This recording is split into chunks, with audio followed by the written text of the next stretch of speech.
जय श्री कृष्णा। राधे राधे मित्रों। भगवान श्री हरि विष्णु की कृपा आप सब पर बनी रहे। आज के इस वीडियो में आप श्रीमद् भागवत गीता के 7वें अध्याय का महात्म्य सहित श्रवण करेंगे। भगवान शिव कहते हैं, पार्वती, अब मैं 7वें अध्याय का महात्म्य बतलाता हूँ, जिसे सुनकर कानों में अमृत राशि भर जाती है। पाटलिपुत्र नामक एक दुर्गम नगर है, जिसका द्वार बहुत ही ऊंचा है। उस नगर में शंकुकर्ण नामक एक ब्राह्मण रहता था। उसने वैश्य वृत्ति का आश्रय लेकर बहुत धन कमाया, किंतु न तो कभी पितरों का तर्पण किया और न देवताओं का पूजन ही। वह धनोपार्जन में तत्पर होकर राजाओं को ही भोजन दिया करता था। एक समय की बात है, उस ब्राह्मण ने अपना चौथा विवाह करने के लिए पुत्रों और बंधुओं के साथ यात्रा की। मार्ग में आधी रात के समय जब वह सो रहा था, एक सर्प ने कहीं से आकर उसकी बाह में काट लिया। उसके काटते ही ऐसी अवस्था हो गई कि मणि, मंत्र और औषधि से भी उसके शरीर की रक्षा असाध्य जान पड़ी। तत्पश्चात कुछ ही क्षणों में उसके प्राण पखेरु उड़ गए। फिर बहुत समय के बाद वह प्रेत सर्प योनि में उत्पन्न हुआ। उसका चित्त धन की वासना में बंधा था। उसने पूर्व वृतांत को स्मरण करके सोचा, मैंने जो घर के बाहर करोड़ों की संख्या में अपना धन गार कर रखा है, उससे इन पुत्रों को वंचित करके स्वयं ही उसकी रक्षा करूँगा। एक दिन सांप की योनि से पीड़ित होकर पिता ने स्वप्न में अपने पुत्रों के समक्ष आकर अपना मनोभाव बताया। तब उसके निरंकुश पुत्रों ने सवेरे उठकर बड़े विस्मय के साथ एक दूसरे से स्वप्न की बातें कही। उसमें से मंझला पुत्र कुदाल हाथ में लिए घर से निकला और जहाँ उसके पिता सर्प योनि धारण करके रहते थे, उस स्थान पर गया। यद्यपि उसे धन के स्थान का ठीक ठीक पता नहीं था, तो भी उसने चिन्हों से उसका ठीक निश्चय कर लिया और लोभ बुद्धि से वह वहां पहुंचकर बांबी को खोदना आरंभ किया। तब उस बांबी से बड़ा भयानक सांप प्रकट हुआ और बोला, ओ मूढ़, तू कौन है, किस लिए आया है और क्यों बिल खोद रहा है, अथवा किसने तुझे भेजा है? ये सारी बातें मेरे सामने बता। पुत्र बोला, मैं आपका पुत्र हूँ, मेरा नाम शिव है। मैं रात्रि में देखे हुए स्वप्न से विस्मित होकर यहाँ का सुवर्ण लेने के कौतूहल से आया हूँ। पुत्र की यह वाणी सुनकर वह सांप हंसता हुआ उच्च स्वर से इस प्रकार स्पष्ट वचन बोला, यदि तू मेरा पुत्र है तो मुझे शीघ्र ही बंधन से मुक्त कर। मैं पूर्व जन्म के गारे हुए धन के लिए ही सर्प योनि में उत्पन्न हुआ हूँ। पुत्र ने पूछा, पिताजी, आपकी मुक्ति कैसे होगी? इसका उपाय मुझे बतलाइए, क्योंकि मैं इस रात में सब लोगों को छोड़कर आपके पास आया हूँ। पिता ने कहा, बेटा, गीता के अमृतमय 7वें अध्याय को छोड़कर मुझे मुक्त करने में तीर्थ, दान, तप और यज्ञ भी सर्वथा समर्थ नहीं है। केवल गीता का 7वां अध्याय ही प्राणियों के जड़ा, मृत्यु आदि दुखों को दूर करने वाला है।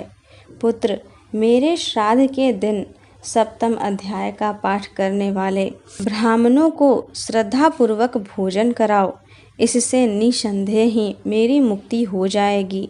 वत्स, अपनी शक्ति के अनुसार पूर्ण श्रद्धा के साथ वेद विद्या में प्रवीण अन्य ब्राह्मणों को भी भोजन कराना।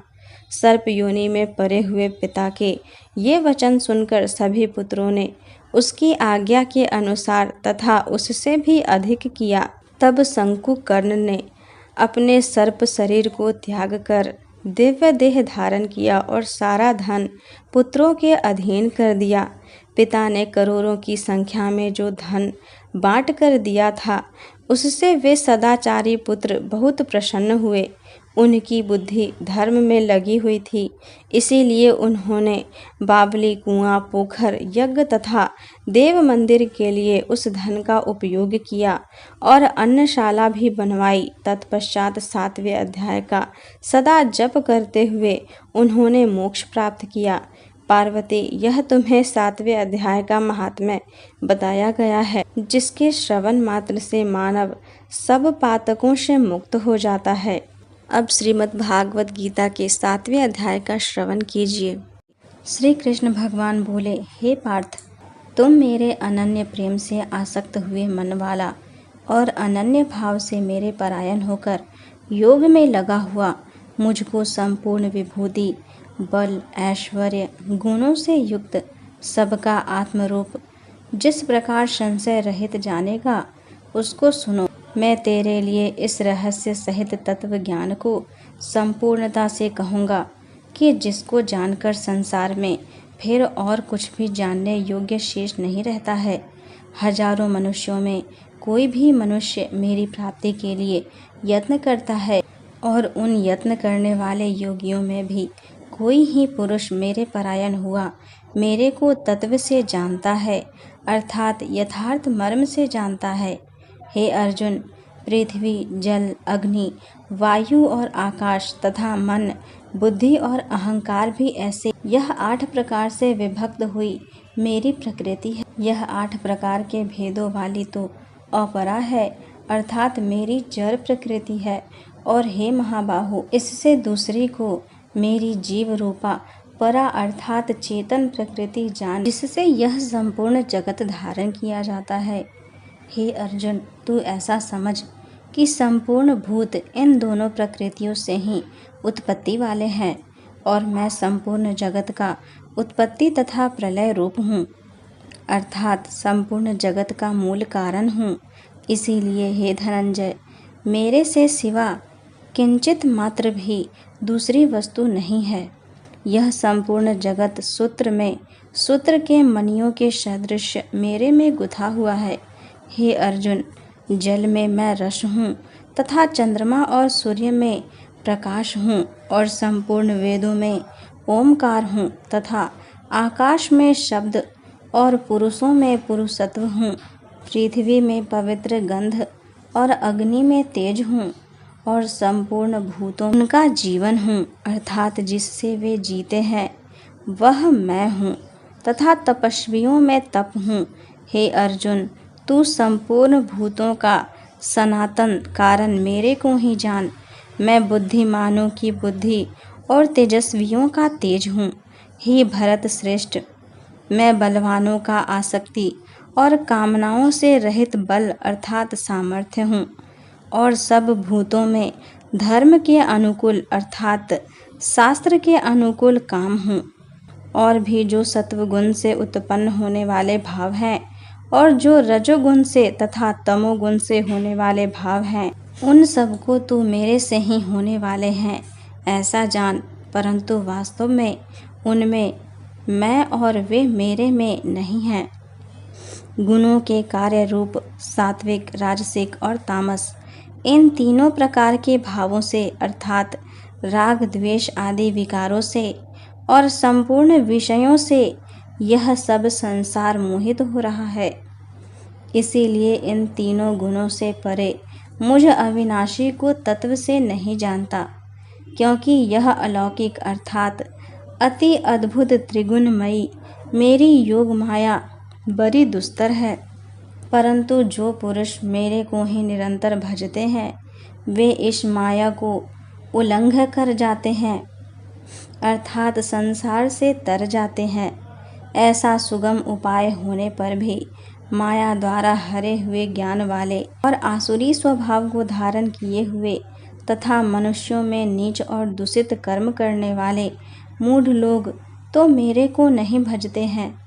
हे भरतवंशियों में श्रेष्ठ अर्जुन, उत्तम कर्ण वाले अर्थार्थी, आर्त, जिज्ञासु और ज्ञानी अर्थात निष्कामी ऐसे 4 प्रकार के भक्तजन मेरे को भजते हैं। उनमें भी नित्य मेरे में एक ही भाव से स्थित हुआ अनन्य प्रेम भक्ति वाला ज्ञानी भक्त अति उत्तम है, क्योंकि मेरे को तत्व से जानने वाले ज्ञानी को मैं अत्यंत प्रिय हूँ और वह ज्ञानी मेरे को अत्यंत प्रिय है। यद्यपि ये सभी उदार हैं, अर्थात श्रद्धा सहित मेरे भजन के लिए समय लगाने वाले होने से उत्तम है, परंतु ज्ञानी तो साक्षात मेरा स्वरूप ही है, ऐसा मेरा मत है, क्योंकि वह स्थिर बुद्धि ज्ञानी भक्त अति उत्तम गति स्वरूप मेरे में ही अच्छी प्रकार स्थित है, जो बहुत जन्मों के अंत के जन्म में तत्व ज्ञान को प्राप्त हुआ ज्ञान सब कुछ वासुदेव ही है, अर्थात वासुदेव के सिवा अन्य कुछ है ही नहीं। इस प्रकार मेरे को भजता है वह महात्मा अति दुर्लभ है। हे अर्जुन, जो विषय आसक्त पुरुष है वे तो अपने स्वभाव से प्रेरे हुए तथा उन भोगों को कामना द्वारा ज्ञान से भ्रष्ट हुए उस नियम को धारण करके, अर्थात जिस देवता की पूजा के लिए जो नियम लोक में प्रसिद्ध है उस नियम को धारण करके अन्य देवताओं को भजते हैं, अर्थात पूजते हैं। जो सकामी भक्त जिस देवता के स्वरूप को श्रद्धा से पूजना चाहता है उस भक्त की मैं उस ही देवता के प्रति श्रद्धा को स्थिर करता हूँ।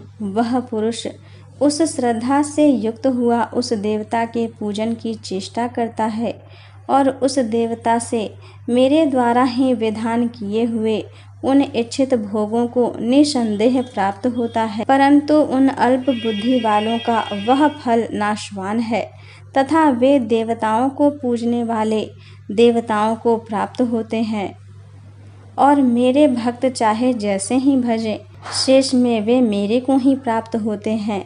ऐसा होने पर भी सब मनुष्य मेरा भजन नहीं करते। इसका कारण यह है कि बुद्धिहीन पुरुष मेरे अनुत्तम अर्थात जिससे उत्तम और कुछ भी नहीं ऐसे अविनाशी परम भाव को अर्थात अजन्मा अविनाशी हुआ भी अपनी माया से प्रकट होता हूँ ऐसे प्रभाव को तत्व से न जानते हुए मन इंद्रियों से परे मुझ सच्चिदानंद घन परमात्मा को मनुष्य की भांति जन्म कर व्यक्ति भाव को प्राप्त हुआ मानते हैं। अपनी योग माया से छुपा हुआ मैं सबके प्रत्यक्ष नहीं होता हूँ, इसीलिए यह अज्ञानी मनुष्य मुझ जन्म रहित अविनाशी परमात्मा को तत्व से नहीं जानता, अर्थात मेरे को जन्मने मरने वाला समझता है। हे अर्जुन, पूर्व में व्यतीत हुए और वर्तमान में स्थित तथा आगे होने वाले सब भूतों को मैं जानता हूँ, परंतु मेरे को कोई भी श्रद्धा भक्ति रहित पुरुष नहीं जानता, क्योंकि हे भरतवंशी अर्जुन, संसार में इच्छा और द्वेष से उत्पन्न हुए सुख दुख आदि द्वंद्व रूप मोह से संपूर्ण प्राणी अति अज्ञानता को प्राप्त हो रहे हैं, परंतु निष्काम भाव से श्रेष्ठ कर्मों का आचरण करने वाला जिन पुरुषों का पाप नष्ट हो गया है वे राग द्वेष आदि द्वंद्व रूप मोह से मुक्त हुए और दृढ़ निश्चय वाले पुरुष मेरे को सब प्रकार से भजते हैं। जो मेरे शरण होकर जरा और मरण से छूटने के लिए यत्न करते हैं वे पुरुष उन ब्रह्म को तथा संपूर्ण आध्यात्म को और संपूर्ण कर्म को जानते हैं।